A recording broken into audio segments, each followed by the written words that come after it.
Olá, eu sou Fred Santana e esse é o Provocativo. Nesse podcast eu falo sobre assuntos que são notícia no site vocativo.com. A destruição da Amazônia é pauta constante nesse podcast e no Vocativo em geral. Muito se fala que a ação predatória do homem coloca em risco tanto a conservação ambiental quanto a sobrevivência dos povos que vivem aqui. E uma das maiores ameaças que o nosso bioma tem nesse momento é, sem dúvida, o avanço do agronegócio na região. No episódio de hoje, eu vou conversar com um especialista que foi um dos autores de um artigo que mostra como esse avanço tem acontecido na nossa região e quais riscos ele oferece.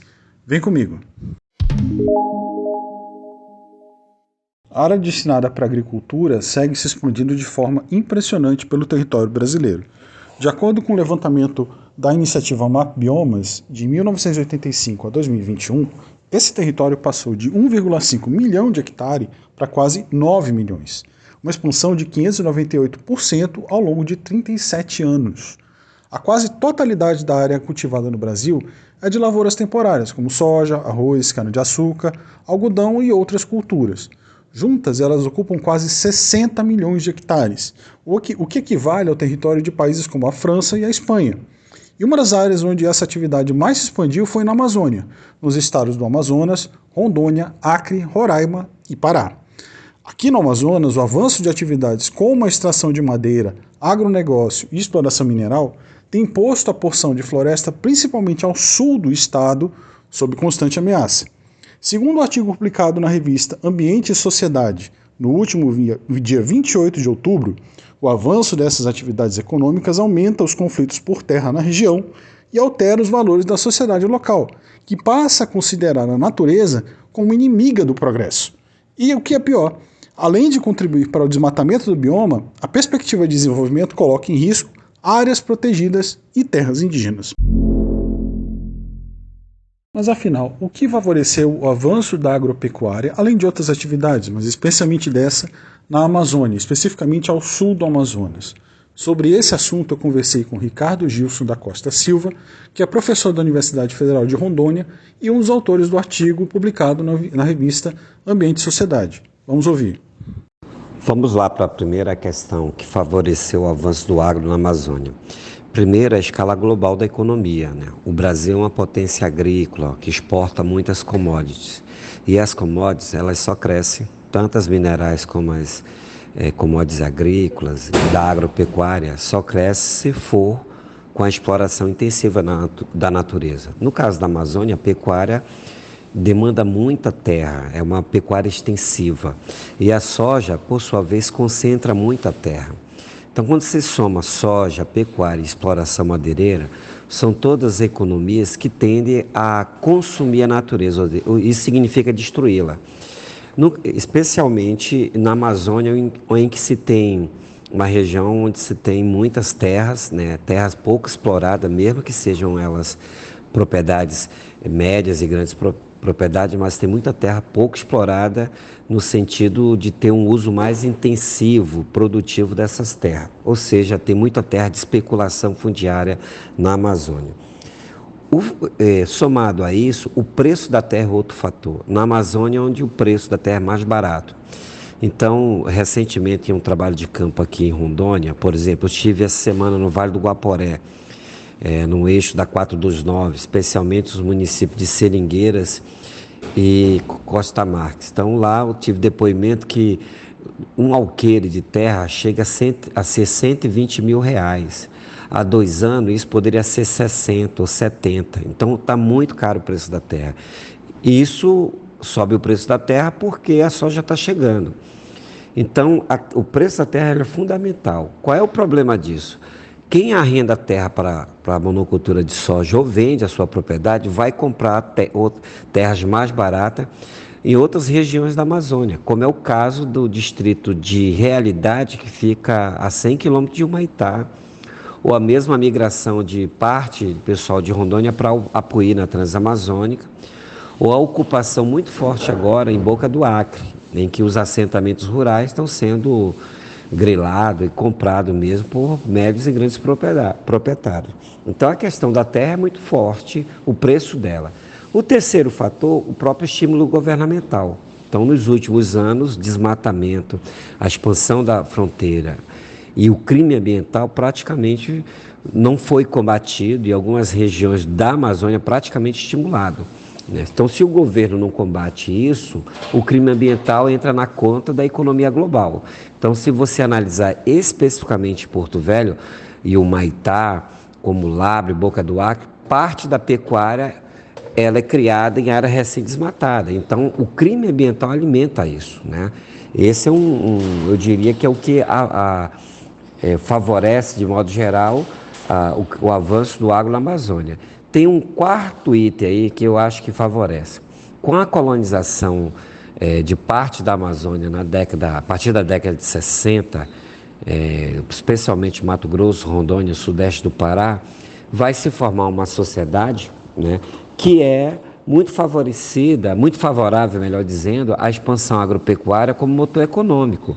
Significa que essa sociedade não vai ver na natureza, na proteção ambiental, na floresta em pé, um valor necessário de estética, de identidade e que poderia ser protegido. Então, a sociedade até absorve o desmatamento e aceita o crime ambiental como um processo natural. E eu ouvi depoimentos de agentes públicos muito claro nesse sentido, né, que o desmatamento é como se fosse um mal menor. Embora o avanço de atividades como a agropecuária ainda seja menor na Amazônia do que é, por exemplo, na Mata Atlântica, outras atividades como o garimpo e a extração de madeira já estão bem consolidados aqui e representam uma ameaça real e imediata. Se não houver controle, isso pode gerar sérios problemas para a região, como explica novamente o Ricardo Gilson da Costa. Agora a resposta da questão 2, as consequências ambientais. Vamos explicá-la em 3 sentidos. Primeiro, direto é o desmatamento, né? Essas economias soja e pecuária, elas só crescem com desmatamento, né? Segundo, por quê? Porque elas são expansivas. Elas precisam cada vez mais crescer e crescem espacialmente, significa que precisam de cada vez mais terra. É por isso que nos últimos 20 anos, Porto Velho, que fica ao norte de Rondônia, é o município como Nova Amoré e Buritis que mais contribui com o incremento do desmatamento. Agora, os municípios que, de certa forma, estavam protegidos são os vilões desse processo. Apuí, no sul do Amazonas, Apuí, Humaitá, Canutama, Lábrea e Boca do Acre, né? Então, esse processo que aconteceu em Rondônia na década de 70, 80 e 90 está acontecendo neste século no sul do Amazonas, né? Então, o desmatamento é o problema ambiental. O segundo, o problema nos ecossistemas, no bioma Amazônia. Se você diminuir a floresta, vai diminuir a possibilidade de chuva. Então, você tem problemas de toda a ordem no ponto de vista do conforto térmico, da qualidade de vida. Então, em Porto Velho, como Humaitá, o período de queimada, a cidade vive um cinzeiro. Então, o agro transforma a sociedade e impõe à sociedade que respire cinza, né? Essa é uma questão também de saúde pública. Há uma questão muito séria, que é a discussão do reconhecimento dos direitos territoriais dos povos originários e comunidades tradicionais.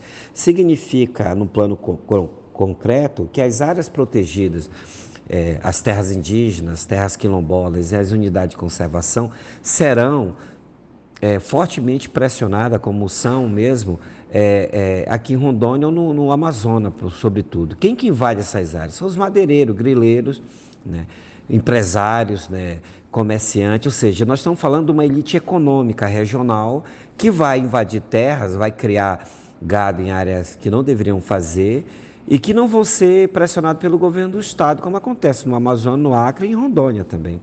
Então, há uma lógica de se questionar os direitos territoriais dos povos originários, povos indígenas e comunidades tradicionais. Isso acontece em toda a Amazônia.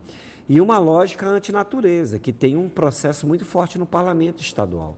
Tanto em Rondônia como o Acre e o Mato Grosso e agora o Amazonas, tem propostas de redução de áreas protegidas. Para quê? Para favorecer pecuária, madeira e soja, grãos. Então, essas economias, elas são altamente destrutivas, né?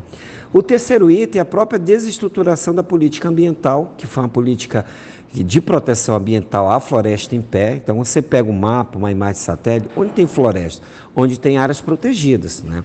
Então se questiona a política ambiental, o agro faz isso, eles não escondem isso, e ao questionar a política ambiental também se questiona o direito desses povos que vivem na floresta de terem seus territórios. Então há um processo político, né?